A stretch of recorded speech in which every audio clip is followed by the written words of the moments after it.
साथियों, वंदे मातरम, नमस्तम।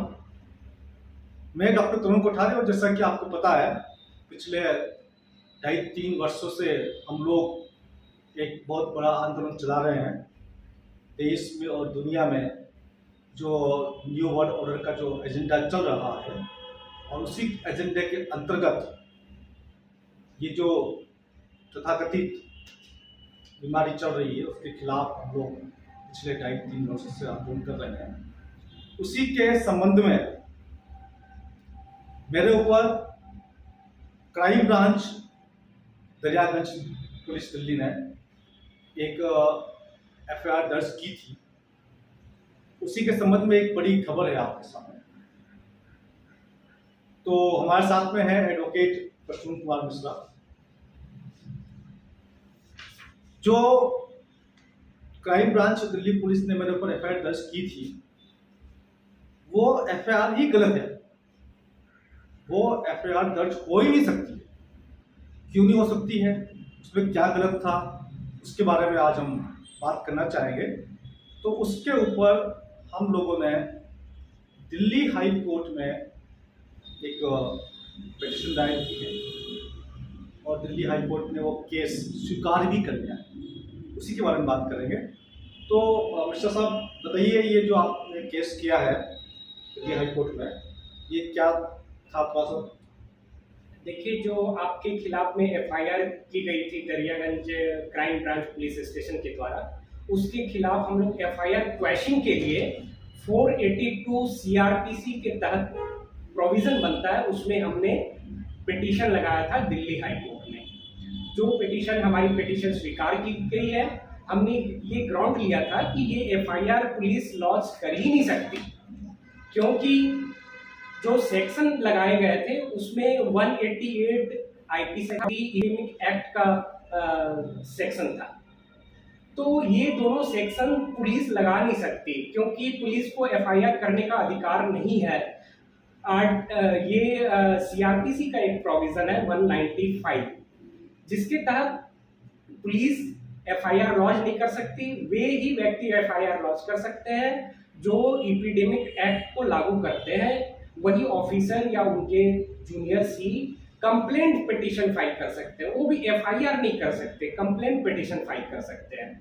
तो हमने ये ग्राउंड लिया था। साथ में ये भी हमने बात कही थी कि हमारा मौलिक अधिकार है, बीइंग ए डॉक्टर होने के नाते हमारा ये दायित्व बनता है कि समाज के लोगों को हम अपनी बात कहें, सही बात बताएं।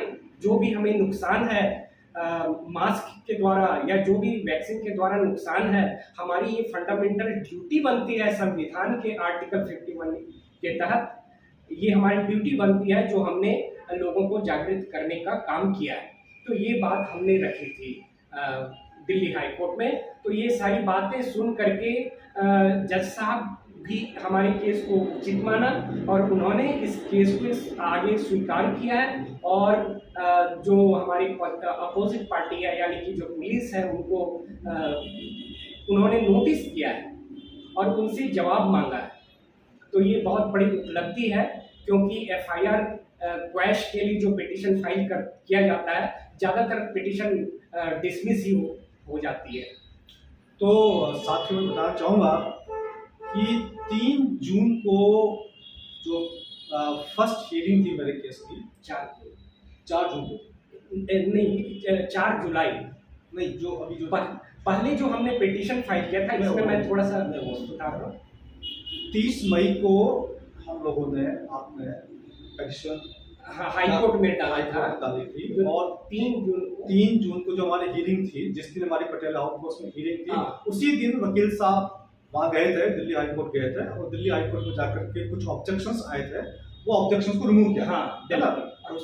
उसके बाद फिर कोर्ट बंद हो गया 1 महीने के लिए। और जैसे ही 4 जुलाई को कोर्ट खुला, उसे हमको 4 जुलाई की डेट मिली और 4 जुलाई को जो क्वेश्चन की जो डेट थी, उस डेट पे जज साहब ने ये माना है कि भाई इस केस में दम है। हाँ, इस केस में दम है और शायद कुछ कमेंट भी किया जज साहब ने। तो उन्होंने ये भी विचार देखा कि ये 2 प्रकार के विचार आ रहे हैं।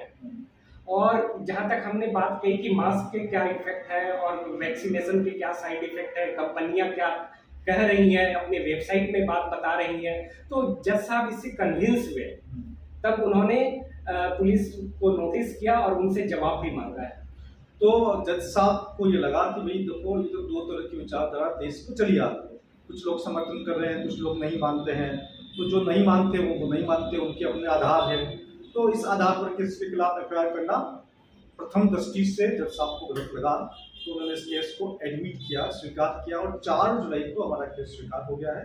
और अगली पार्टी को नोटिस इशू हो गया है, यानी कि पुलिस को नोटिस इशू हो गया है, वो अपना जवाब दाखिल करे। और जो उसके बाद जो हियरिंग है वो 14/10 का डेट है फर्दर। 14/10 इसी साल के हाँ, 14/10/2022। 14 अक्टूबर को जो हमने क्वेश्चन का जो केस फाइल किया उसकी डेट है, लेकिन जो एक्चुअल जो केस हमारे ऊपर चल रहा है जो पटियाला हाउस कोर्ट में, उसकी डेट है 12 सितंबर।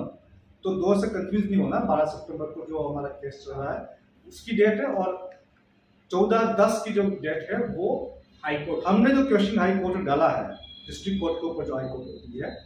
तो अच्छा, इसके अलावा आपके पास और क्या ग्राउंड है कि भी ये एफआईआर बनती नहीं, ये गलत है, और कुछ ग्राउंड से? देखिए मेन ग्राउंड तो यही है, और दूसरा ग्राउंड ये भी हम ले सकते हैं क्योंकि प्रॉपर इन्वेस्टिगेशन नहीं हुआ है। क्योंकि इन्वेस्टिगेशन ऑफिसर्स ने अपना इन्वेस्टिगेशन नहीं दिया है कि जो मास्क है उनके क्या हार्मफुल इफेक्ट है, जो वैक्सीन है उनके क्या हार्मफुल इफेक्ट है, उन्होंने ये बात इन्वेस्टिगेशन में नहीं लिया है। तो अगर प्रॉपर इन्वेस्टिगेशन अगर नहीं होता है तो ये भी एक हमारा ग्राउंड बनता है कि एफआईआर क्वैश करने का, तो ये भी एक मजबूत ग्राउंड है। अच्छा, जज साहब का नाम क्या बताया आपने? जस्टिस अनूप कुमार मेहंदी रत्ता। ये कोर्ट नंबर 26 में लगा था और ये आइटम नंबर 10 था। और शायद ये केस नंबर 2907/2022।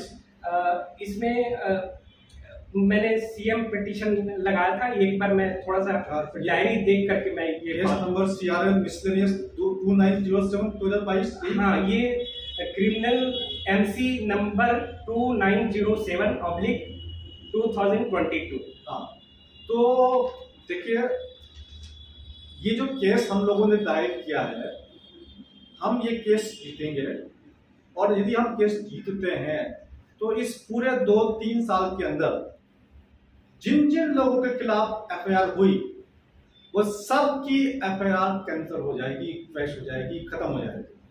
ये सिर्फ लड़ाई हमारी नहीं है, ये हम सिर्फ अपने लिए नहीं लड़ रहे हैं, उन तमाम लोगों के लिए जिनके ऊपर गलत तरीके से एफआईआर दर्ज की गई है इस तथाकथित पीरियड के दौरान, उन सब की एफआईआर कैंसिल हो जाएगी, क्रैश हो जाएगी इस केस के फैसले के आधार पर। क्योंकि किसी भी हाई कोर्ट का जो फैसला होता है, उस फैसले को जब हम किसी और हाई कोर्ट में लेके जाते हैं और जब रिलीफ मांगते हैं तो वो हाई कोर्ट मान लेती है। तो सब देखिए, हाई कोर्ट कंप्लीटली माने या ना माने, लेकिन डिस्ट्रिक्ट कोर्ट को तो मानना ही है क्योंकि ये हाई कोर्ट का फैसला है। हाँ। तो जो भी निचली अदालत की कोर्टें हैं, जो ट्रायल कोर्ट्स हैं, डिस्ट्रिक्ट कोर्ट है, उनको तो फैसला मानना ही पड़ेगा पूरे इंडिया में। तो देखिए किस प्रकार की बात है, अगर किसी के खिलाफ में इस तथाकथित जो शब्द में इस्तेमाल नहीं कर रहा, नहीं तो ये वीडियो हट जाएगा, तो जो गेम चल रहा है पिछले 2-3 साल से, इसके खिलाफ जिसने भी आवाज उठाई है और जिसके ऊपर भी केस हुआ, एफआईआर हुआ है, उन सब की एफआईआर कैंसिल करवाने के लिए हमने ये कार्रवाई की है। हमने हमारे व्यक्तिगत तौर से नहीं, हमारा तो हो गई होगा, तो हम इस बात को कोर्ट के अंदर भी लड़ेंगे। देश में जमीन पर हम लड़ाई लड़ेंगे, लोगों को जमीन पर जाकर के समझाएंगे। इसके साथ में जो संवैधानिक संस्था है, चाहे चीफ मिनिस्टर का घर हो, चाहे चीफ मिनिस्टर का ऑफिस हो, चाहे प्रधानमंत्री का कार्यालय हो, हम वहां जाकर के धरना भी देंगे, एक एक व्यक्ति को जाकर समझाएंगे, ये काम भी करेंगे। इसके साथ में कानूनी तौर पर भी लड़ाई को हम लड़ेंगे, कुछ भी हो जाए। और यदि जरूरत पड़ी तो आप लोगों को संसद भी मैं भिजवाऊंगा। आप लोगों को संसद भेजने के लिए हम अपनी पूरी जान की बाजी लगा देंगे ताकि आप लोग वहां जाए और जो हमारी लड़ाई जो लड़ रही है, जो हम लड़ाई को लड़ रहे हैं, उसको आप, उस आवाज को आप बुलंद करें। तो देखा ये हम किस प्रकार से पूरे मामले को लड़ रहे हैं, और भविष्य में और भी कुछ केस हम करेंगे कोर्ट के अंदर। और आप लोगों ने जो सहयोग किया, आप तक बहुत ही अच्छा सहयोग दिया। पिछली बार मैंने आप लोगों से कहा था, इस लड़ाई में मुझे आपसे कोई बहुत ज्यादा सहयोग नहीं चाहिए, आप साथ देते रहे, जब जब धरना प्रदर्शन हो आप साथ में आए। यदि कोई पार्टी है, कोई संगठन है और वो नहीं चाहते हैं तो उनका व्यक्तिगत स्वार्थ हो सकता है पदाधिकारियों का, तो पार्टी से बगावत कर लीजिए, चाहे वो बीजेपी हो, चाहे कांग्रेस हो, चाहे आम आदमी पार्टी हो, बगावत कर लीजिए। कोई संगठन है और वो साथ नहीं देना चाहता है, सच का साथ नहीं देना चाहता, संगठन से बगावत कर लीजिए। और हमारा अगर आप मदद करना चाहते हैं तो मैं आपसे ज्यादा मदद नहीं मांगता हूँ, सिर्फ 1 रुपया मुझे आप 1 रुपये की मदद कीजिए। 1 रुपये से मुझे ये पता चलेगा कि देश में कितने लोग हैं जो इस लड़ाई को आगे लड़ना चाहते हैं। यदि आपको उचित लगता है कि आप इस लड़ाई को हम और आगे ले जाएं और इसको पूरे देश में फैलाएं तो 1 रुपये की मदद जरूर करें। और वकील साहब, आपने ये केस लड़ा है और आपको भी अपनी उम्मीद है कि हम केस जीतेंगे और जनता को आपने बड़ी महत्वपूर्ण जानकारी दी है, इसके लिए आपको बहुत बहुत धन्यवाद।